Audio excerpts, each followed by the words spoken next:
Yeah, is that kind of amateur? Fuck, my show. This piece is called Fashion Statements, and it's a piece that I wrote. Is anyone here from Brisbane? No? One person? Good escape, good work. Anyone been to Brisbane? Yeah. What the fuck you do that for? I grew up in Brisbane, I can say that. It was a funny place to live and grow up.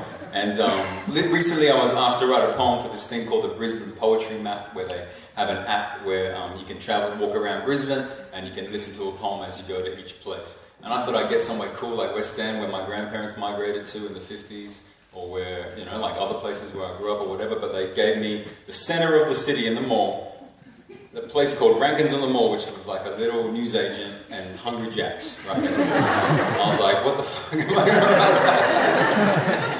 Anyway, I ended up writing about something that I experienced when I was in high school that I never had ever spoken about, but that was like a big thing for me. So this piece is called Fashion Statements.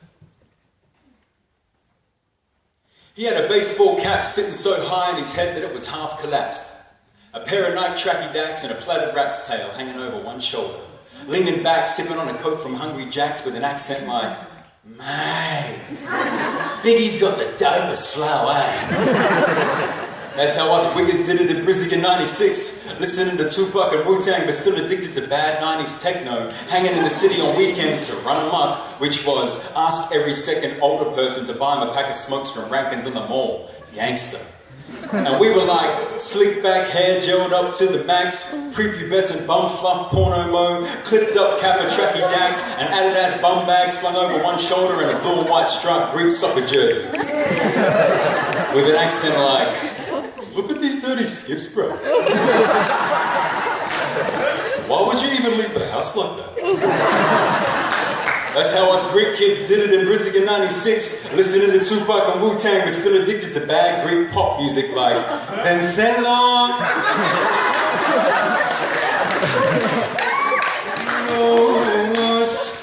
We meet between Hungry Jack's and Rankins on the Mall in the city on weekends, ready to run amok, which was see a movie at Tops, try and meet some girls, pretend we didn't have acne, play a few games of pool, never give a cigarette to the skips. We bought ours from the Vietnamese guy in West End, and man, the VX, they were like long fringe at the front but short at the back with a Blade 1 undercut. A loose-fitting country road t-shirt, that ugly mustard colour. The loosest pair of baby blue jeans you've ever seen, matched with the tightest belt so they look like a malfunctioning parachute, wearing Timberland boots, everything fake. Listening to Tupac, but mostly Casey and JoJo, singing out of tune to their girlfriends like, and I think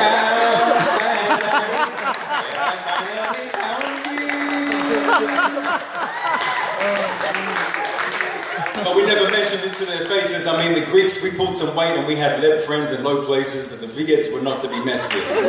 Once, I got one of them to hit a kid in the head for me, and all he asked me was, which one? True story. And we all thought he was joking when he kept saying, I'll chop you, bro. Until one day, he came to school with a machete. And that kid in senior, with a shaved head, who'd been drawing swastikas on the cover of his books, wearing cut-off army fatigues, Doc Marten boots, a long black jacket, and a black chesty bond on this guess who just watched Romper Stomper type vibe. I watched him run past me, holding his right forearm, which was only bleeding because he just blocked a blow to the head. And I'll never forget the gash on the back of his leg, or the blood as it sprayed like rain on the school lawn. But we'd all still congregated outside Hungry Jack's and Rankins on the Mall on weekends. Back when the bricks were loose and covered in ash, and your shoes got sticky from all the dried up coke on the ground, and you kept your head down. You made sure your fashion statements weren't such political ones. True story.